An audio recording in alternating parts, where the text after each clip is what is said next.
አሁን የደረሱኝ በርካታ መረጃዎች አሉ። እስከ መጨረሻው ተከታተሉ። ላይክ ፎሎ ማድረግም እስከ መጨረሻው ቆዩን አብራችሁ ማለት ነው።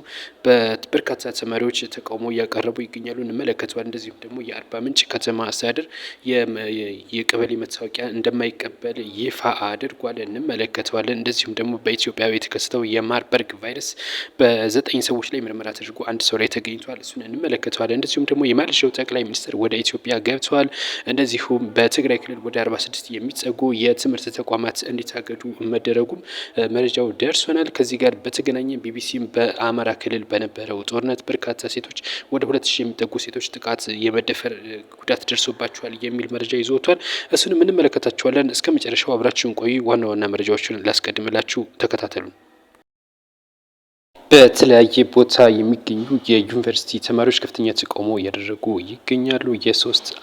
ከሶስት አመት በኋላ በተለያየ ቦታ ሄዳችሁ ታስተምራላችሁ የሚለውን ነገር በከፍተኛ ሁኔታ እየተቃወሙት እንደሚገኙ የተነገረው የብርሃኑ ነጋ ውሳኔ ነው። እንግዲህ የውሳኔ በትምህርት ሚኒስቴር የተወሰነው የመምህራን እጥረት ስላለ ነው። እንግዲህ በተለያዩ ቦታ እየሄዱ ከሶስተኛ አመት ከሆኑ በኋላ አንድ አመት ፍሪ ሰርቪስ በነጻ ያስተምራሉ የሚለውን ተከትሎ ተማሪዎች ከፍተኛ ቁጣ ላይ መሆናቸው ተገልጿል። ቪዲዮ አለ፣ ቪዲዮ ልጋብዛል። 10 አመት ካምፓስ ውስጥ አሳልፎ የ17 አመት ትምህርት ከዛ በፊት ተምሯል። 27 አመት ሰው ተምሮ እንዴት ይኖራል? እንዴት ነው ነገ ስራ ወጥቶ የሚሰራው? ካረጀ በኋላ ነው ሀገሩን የሚያገለግለው?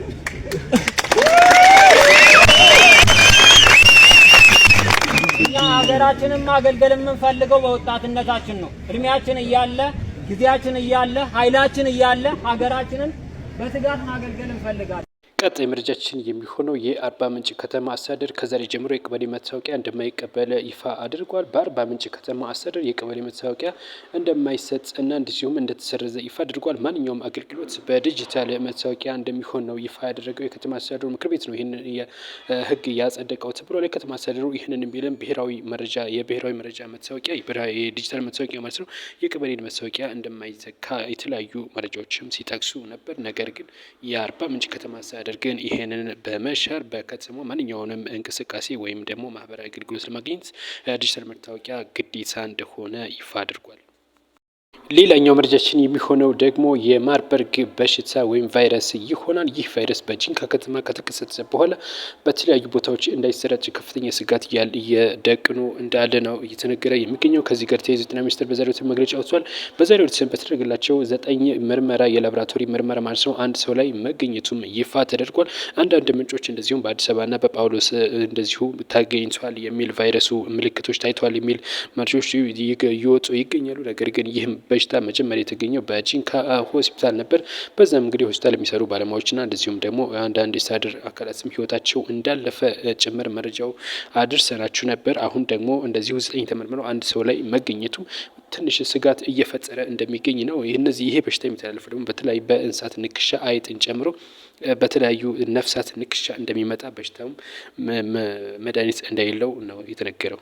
በዛሬው ዕለት የማሌዥያው ፕሬዚዳንትም ወደ ኢትዮጵያ መግባታቸው ታውቋል። የማሌዥያው ፕሬዚዳንት ወደ ኢትዮጵያ የገቡት ለ3 ቀን የስራ ጉብኝት እንደሆነ ታውቋል። በሚቆዩትም በ3 ቀናት ውስጥ በርካታ ውይይት ያደርጋሉ ተብሎ የተጠበቀው ቦሌ ኤርፖርት ሲደርሱ ዶክተር አብይ ጠቅላይ ሚኒስትር ዶክተር አብይ አህመድ እንደተቀበሏቸውም ነው የመረጃ ምንጮች እየገለጹልን። በ3 ቀናት ውስጥ ከተለያየ ባለስልጣናት ጋር እንደሚወያዩና እንደዚሁም ደግሞ የተለያየ ስምምነት እንደሚያደርጉም ይፋ ተደርጓል ነው የተባለው። በዚህ ጋር ሰፋ ያለ መረጃ ይዤላችሁ መመለስ ይሆናል። ከዚህ ጋር በተያያዘ ማለት ነው። ወደ ሌላኛው መረጃ እንሂድ። ቀጣይ መረጃችን የሚሆነው ደግሞ በአማራ ክልል ባለው ጦርነት በሺዎች የሚቆጠሩ ሴቶች እንደተደፈሩ የሚገልጽ መረጃ ወጥቷል ሲል ቢቢሲ ነው ይህን መረጃ የዘገበው። ቢቢሲ እንዳለው ከሆነ ወደ 43 የሚጠጉ የጤና ጣቢያዎችን መረጃ የዳሰሳ ጥናት አድርጌ ነው ይህን መረጃ ያገኘሁት ብሏል። ወደ 2697 የሚሆኑ ሴቶች እንደተደፈሩ በአማራ ክልል ማለት ነው ከ2015 እስከ 2017 ግንቦት ወር ድረስ ብቻ 2697 የሚሆኑ ሴቶችም እንደተደፈሩ ቢቢሲ በመረጃው ላይ ይዞት ወጥቷል። ከዚህ ጋር ተይዞ ሰፋ ያለ ማስተያየት እየተሰጠበት ይገኛል። በዚህም የተደፈሩ ሴቶች ከ8 አመት እስከ 65 አመትም እንደሚሆኑ አሳውቋል። ሌላኛው መረጃችን የሚሆነው በትግራይ ክልል 52 የግል ኮሌጆች እንደሚዘጉ ይፋ ተደርጓል። እንደዚሁም 9 የሚሆኑት ደግሞ የማስጠንቀቂያና ያንን ማስጠንቀቂያ የተደረገባቸውን ነገር እንዲያሟሉ እንደተጠየቁ ነው የተነገረው።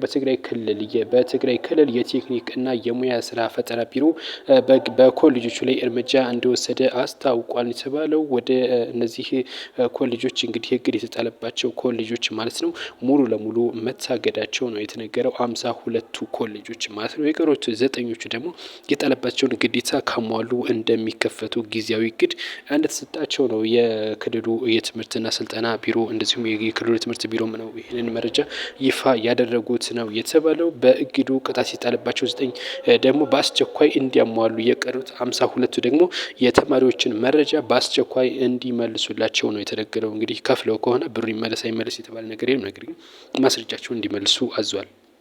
የመጨረሻው መረጃችን የሚሆነው ደግሞ 3 ዓመት የትርፍ ሰዓት የሰሩ የሆስፒታል ሰራተኞች እስካሁን እንዳልተከፈላቸውና እንደዚሁም በፍርድ ቤት ተከራክረው እንዲከፈላቸው ፍርድ ቤት ቢወስንም ነገር ግን ሆስፒታሉ ለመክፈል ፈቃደኛ እንዳልሆነ ነው የተነገረው።